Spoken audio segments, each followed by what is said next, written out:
जय हिंद दोस्तों। Point break by RSR YouTube channel पर आप सभी का बहुत बहुत स्वागत है। आज हम बात करने वाले हैं जीव विज्ञान की शाखाओं के अध्ययन से परीक्षाओं में बन सकने वाले प्रश्न की। यहाँ से सामान्य विज्ञान पोर्शन में एक ना एक नंबर का प्रश्न जरूर बन जाता है, तो आप लोग इस वीडियो को बहुत ध्यान से देखिए। वीडियो के लास्ट में मैं आपसे एक क्वेश्चन भी पूछूंगा जिसका आंसर आपको कमेंट बॉक्स में बताना है। शुरुआत करने से पहले अगर आपने अभी तक इस चैनल को सब्सक्राइब नहीं किया है तो प्लीज आप लोग इस चैनल को सब्सक्राइब कर लीजिए, क्योंकि मैं लगातार ऐसे ही वीडियो लाता रहूंगा। तो चलिए स्टार्ट करते हैं आज का वीडियो। आज का हमारा पहला प्रश्न है, मृदा निर्माण का अध्ययन किसके अंतर्गत किया जाता है। मृदा निर्माण का अध्ययन पूछा गया है, किसके अंतर्गत किया जाता है। जेरेंटोलॉजी, ऑप्शन 2 है पेडोलॉजी, ऑप्शन 3 है लिथोस्ट्रोप्सी, ऑप्शन 4 है इनमें से कोई नहीं। तो इसका सही आंसर क्या हो जाएगा? Option 2 pedology. मृदा निर्माण के अध्ययन किसके अंतर्गत किया जाता है? वो किया जाता है पेडोलॉजी के अंतर्गत। अब बात की जाए जेरेंटोलॉजी किसके अंतर्गत कार्य करने के लिए होता है, तो मनुष्य में बुढ़ापा तथा बुढ़ापा लाने के कारकों का अध्ययन करते हैं। उस शाखा को हम क्या बोलते हैं? उसको बोलते हैं जेरेंटोलॉजी। अगर बात की जाए लिथोस्ट्रेप्सी किसे कहते हैं, तो पथरी को तोड़कर मरीज का इलाज किए जाने के अध्ययन को हम क्या बोलते हैं? उसे बोलते हैं लिथोस्ट्रेप्सी। आते हैं अपने अगले प्रश्न पर। अगला प्रश्न हमारा क्वेश्चन नंबर 2, घासों का अध्ययन किया जाता है, शाखा पूछिए किसके अंतर्गत किया जाता है। ऑप्शन दिए हमारे एग्रोस्टोलॉजी, ऑप्शन 2 है पेडोलॉजी, ऑप्शन 3 है बायोमेट्री, ऑप्शन 4 है इनमें से कोई नहीं। तो इसका सही आंसर क्या हो जाएगा? सही आंसर हो जाएगा ऑप्शन 1, एग्रोस्टोलॉजी के अंतर्गत घासों का अध्ययन किया जाता है। किसके अंतर्गत? एग्रोस्टोलॉजी के अंतर्गत। पेडोलॉजी की अभी हम बात कर ही चुके हैं, वो मृदा निर्माण का अध्ययन के लिए। और बायोमेट्री कौन सी शाखा होती है? गणित एवं सांख्यिकी की तकनीकों द्वारा जीव विज्ञान का अध्ययन किया जाता है। आते हैं अपने अगले प्रश्न पर। अगला प्रश्न है हमारा क्वेश्चन नंबर 3, बायोनिक्स के अंतर्गत किसका अध्ययन करते हैं। बायोनिक्स के अंतर्गत पूछा है, तो हमारे ऑप्शन दिए हुए मृदा निर्माण का, ऑप्शन 2 जैविक गुणों के निर्माण का, ऑप्शन 3 है पथरी के इलाज का, ऑप्शन 4 है घासों का अध्ययन का। तो इसका सही आंसर क्या हो जाएगा? सही आंसर हो जाएगा ऑप्शन 2, जैविक जगत के गुणों सिद्धांतों के प्रयोग द्वारा आधुनिक उपकरणों एवं अभियांत्रिकी तंत्रों का निर्माण करना ही बायोनिक्स के अंतर्गत आता है। तो इसका सही आंसर क्या हो जाएगा? ऑप्शन 2। आते हैं अपने अगले प्रश्न पर। अगला प्रश्न है हमारा क्वेश्चन नंबर 4। प्रश्न में पूछा गया, जीवधारियों के वातावरण के साथ संबंध का अध्ययन किस शाखा के अंतर्गत किया जाता है। ऑप्शन दिए हुए हैं हमारे बायोमेट्री, ऑप्शन 2 है बायोनिक्स, ऑप्शन 3 है बायोनोमिक्स, ऑप्शन 4 है इनमें से कोई नहीं। तो इसका सही आंसर क्या हो जाएगा? सही आंसर हो जाएगा ऑप्शन 3, बायोनोमिक्स। जीवधारियों के वातावरण के साथ संबंध का अध्ययन किस शाखा के अंतर्गत किया जाता है? वो किया जाता है ऑप्शन 3, बायोनोमिक्स के अंतर्गत। आते हैं अपने अगले प्रश्न पर। अगला प्रश्न है हमारा क्वेश्चन नंबर 5, मोलस्का के खोलों का अध्ययन किसके अंतर्गत करते हैं। मोलस्का के खोलों का पूछा गया है। ऑप्शन दिए हुए हमारे जेरेंटोलॉजी, ऑप्शन 2 है बायोनोमिक्स, ऑप्शन 3 है कांकोलॉजी, ऑप्शन 4 है इनमें से कोई नहीं। तो वो कौन सी शाखा कहलाती है? मोलस्का के खोलों का अध्ययन कौन सी शाखा के अंतर्गत करते हैं? तो उसका सही आंसर हो जाएगा ऑप्शन 3, कांकोलॉजी के अंतर्गत किया जाता है। आते हैं अपने अगले प्रश्न पर। अगला प्रश्न है हमारा क्वेश्चन नंबर 6,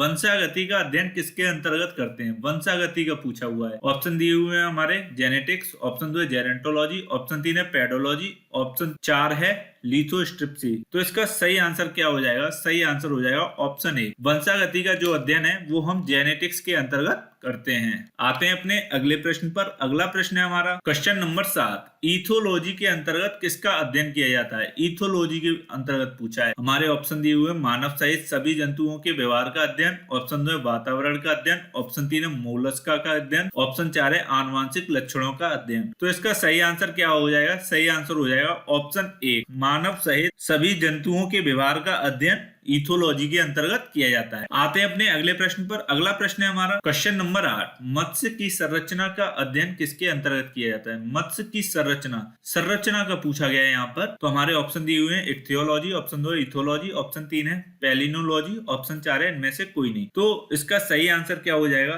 सही आंसर हो जाएगा ऑप्शन 1, इक्थियोलॉजी। मत्स्य की संरचना का अध्ययन करते हैं उस शाखा को हम क्या कहते हैं? इक्थियोलॉजी। आते हैं अपने अगले प्रश्न पर। अगला प्रश्न है हमारा क्वेश्चन नंबर 9, परजीवी जीवों का अध्ययन किसके अंतर्गत करते हैं। परजीवी जीवों का पूछा गया है। ऑप्शन दिए हुए हमारे पैरासाइटोलॉजी, ऑप्शन 2 है पेलिनोलॉजी, ऑप्शन 3 है कांकोलॉजी, ऑप्शन 4 है इथोलॉजी। तो इसका सही आंसर क्या हो जाएगा? सही आंसर हो जाएगा ऑप्शन 1। परजीवी जीवों का अध्ययन हम जिस शाखा के अंतर्गत करते हैं उसको हम क्या बोलते हैं? पैरासाइटोलॉजी। पैलिनोलॉजी वो विभिन्न प्रकार के परागकणों का अध्ययन करने के लिए इस शाखा का उपयोग किया जाता है। कांकोलॉजी मोलस्का के खोलों का अध्ययन करने के लिए किया जाता है इस शाखा का उपयोग। और इथोलॉजी मानव सहित सभी जंतुओं के व्यवहार का अध्ययन के लिए इसका उपयोग किया जाता है। आते हैं अपने अगले प्रश्न पर। अगला प्रश्न है हमारा क्वेश्चन नंबर 10। कीटों का अध्ययन किसके अंतर्गत किया जाता है? कीटों का अध्ययन पूछा गया है। ऑप्शन दिए हुए हैं हमारे एंटोमोलॉजी, ऑप्शन 2 है फ्रेनोलॉजी, ऑप्शन 3 है सेरिकल्चर, ऑप्शन 4 है मेल्कोलॉजी। तो इसका सही आंसर क्या हो जाएगा?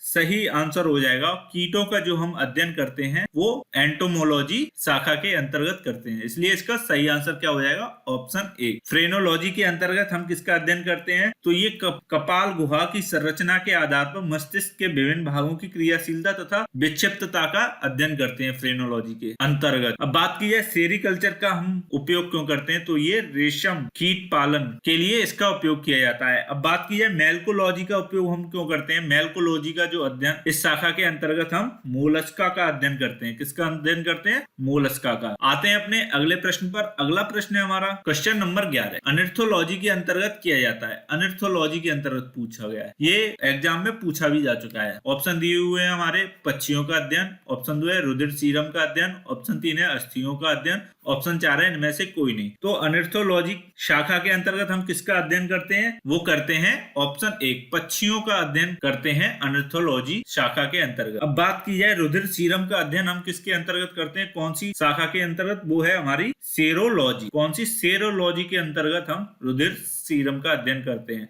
अब बात की जाए अस्थियों का अध्ययन हम किसके अंतर्गत करते हैं? तो उसको क्या बोलते हैं? ऑस्टियोलॉजी। क्या? ऑस्टियोलॉजी शाखा के अंतर्गत हम अस्थियों का अध्ययन करते हैं।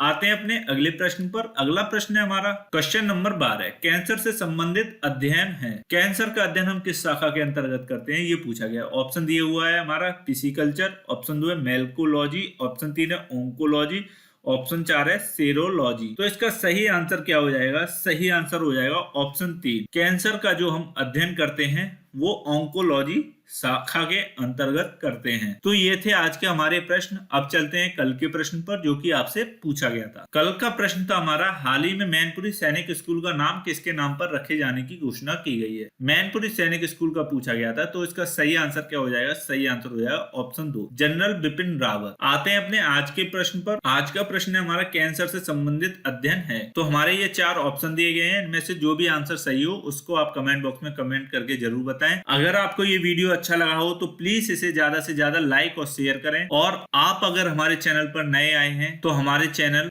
#PointBreak_RSR को YouTube पर सर्च करके सब्सक्राइब करें। मैं आगे भी इसी तरह के वीडियोस लगातार लाता रहूंगा जो आपकी स्टडी में बहुत ही महत्वपूर्ण होंगे। Thanks for watching. जय हिंद।